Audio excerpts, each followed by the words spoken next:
All right, stats, welcome to the conclusion of your first quiz review. In our stats class on Friday, we talked about, 60% of this quiz review. And now I'm going to finish the last few here.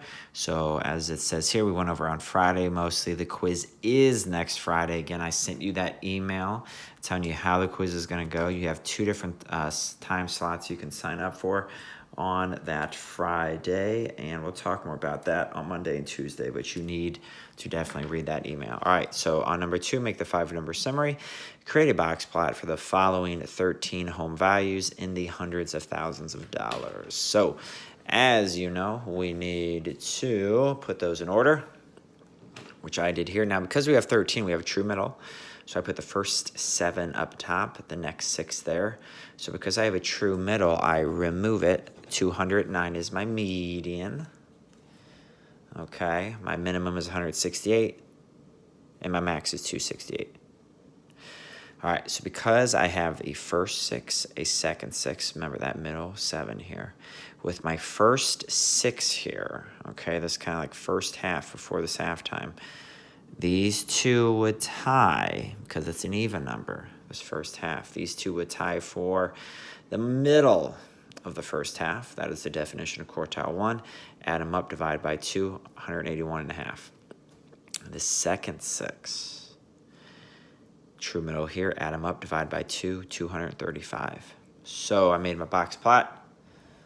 All right, looks about that. Again, the distance between 168 265 is 97, so 41 would be closer to 168. Obviously, that's pretty close to 168. That's relatively close to 265. So question is that 265 an outlier? I don't know. This isn't nothing here is looking too outrageous. All right, 168 I wouldn't think is an outlier. Maybe 265's got a chance. But when we find IQR, we do quartile 3 minus quartile 1. We get that. So I did this without a calculator, but 53.5 times 1.5. Subtract that from quartile 1. A low outlier would be 100. Anything basically 101 and less. We don't see that. Quartile 3 plus that 1.5 IQR. Anything 316 or above. So there are no outliers, and that's how you show that. Make that interval. So you should, because you have time on your homework, definitely on your homework you need to write this. Make that interval, all right? And then because no number is outside that interval, you have no outliers. So that is number 2. Number 4 said find the mean and standard deviation. If it doesn't say by hand, you're allowed to use the calculator, which is what I'm going to give you on Monday or Tuesday. So if the order doesn't matter, you type those into list 1. So on this calculator here, you hit data, and you just type them in. So if you want, this is from that last one. I'm just going to leave it in there. Anyway, you would just hit the delete button, and you would type in 88, enter, 78, enter, and then you would hit second mode. You'd quit out of it. Then you'd hit second stats, 1 variable statistics, data is in list 1, leave that frequency there. And then you would, again, this is for a different question, but you'd get X bar and the sample standard deviation, SX, the sample standard deviation of X. The one below it is the population. This is a sample. So if you type this in, you have 24 total. X bar is 89.50. Standard deviation is 8.05. So I want to do, so that's, a few points there. X bar plus or minus twice the standard deviation. 89.5, that's Yogi. I'm sure he's going to bark.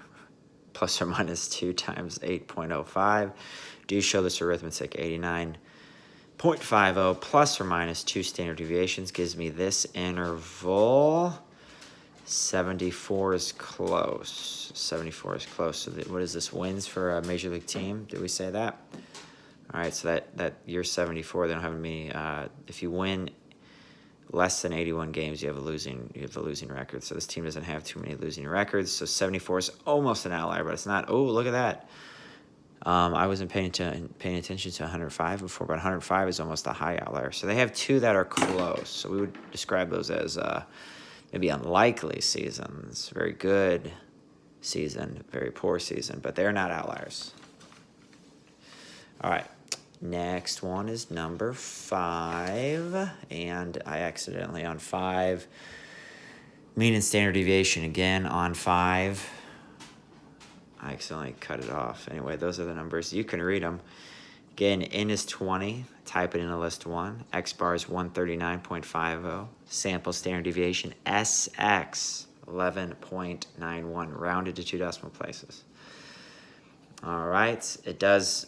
You can be off by 100th. Other than that, if you're off by more than that, you type something in wrong. It's kind of easy to catch if you type something in wrong. Anyway, 139.5 plus or minus 23.82 gives me this interval, 115.68 to 163.32. Do we have anything close? We had 160, and we had 119, but they're still within the interval, so there are no outliers here. All right, 11, hint, hint, wink, wink. 11 is a good one. So 11 says, here are the following scores on a pretty famous test for a group of 12 students. You are allowed to join this class if you beat the sample mean by at least 1 standard deviation. So not only do you have to beat the mean, you have to beat it by standard deviation. So what do you got to score to get into this class? So round up any decimals. You can only earn a whole score, number score on this famous test. So that's what I typed into list 1, and then that was the number that I got there. So I typed all this in. N is 12. X bar 20.75, standard deviation 2.93 is what it rounds to. You just got to beat it by 1 standard deviation. Again, read it. X bar plus 1 standard deviation is that. So you can only get a whole number. Even if it was 23.01, you would round it up to 24. All right, there's a fly here just tempting me. The fly knows I'm making a video. And I won't try to smack it. Anyway, we might do this last one quick. So you must score a 25 or 24 or higher, all right? You know, if they say you have to be within a standard deviation, so you could score lower, but it had to be within a standard deviation, you would just subtract and round it up. Okay, so on 12, notice on 12, it clearly says find the mean and the standard deviation by hand of the sample. You can use your calculator. Like, you can type it in and you can know what it's supposed to look like, but I can check the work, folks. The work's got to match up. So you can use your calculator to add those numbers up and divide by 6. That's fine. You get 12. You just have to show this work. If you don't show this work for the standard deviation, you just won't get any points for that. All right? So again, you're given that formula that says this.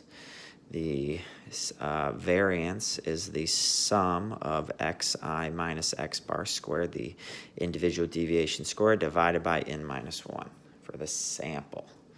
Okay, well, what does that mean? That's what this means here. You take the individual deviations, you square them, and then you add them up. So you take that 12, or that 8, that first number, and subtract the mean, square it. Take that second number, 12, subtract the mean, square it. Third number, 7, subtract the mean, square it. Fourth number, 13, subtract the mean, square it. Fifth number, 17, subtract the mean, square it. And lastly, the sixth number, 15, subtract the mean, and square it. Add them up. That is the sum of the individual deviation squared. 76, again, you're dividing by n minus 1. That's the variance. So the variance is 15.20. The standard deviation is the square root of the variance. 3.90 is how it would round. You're not catching any outliers. You're just finding the mean and the standard deviation, but by hand. All right, that concludes your quiz review. You won't get anything different than what is on this quiz. It's supposed to, or this review, supposed to be pretty easy first quiz, to be honest. All right, so let's take advantage of that. Next Friday, remember, by 9 a.m. on Friday, your homework set, or Chapter 2 homework set is due. Turn that in by Thursday. Keep yourself on the safe side there. This is Yak Math Video signing out.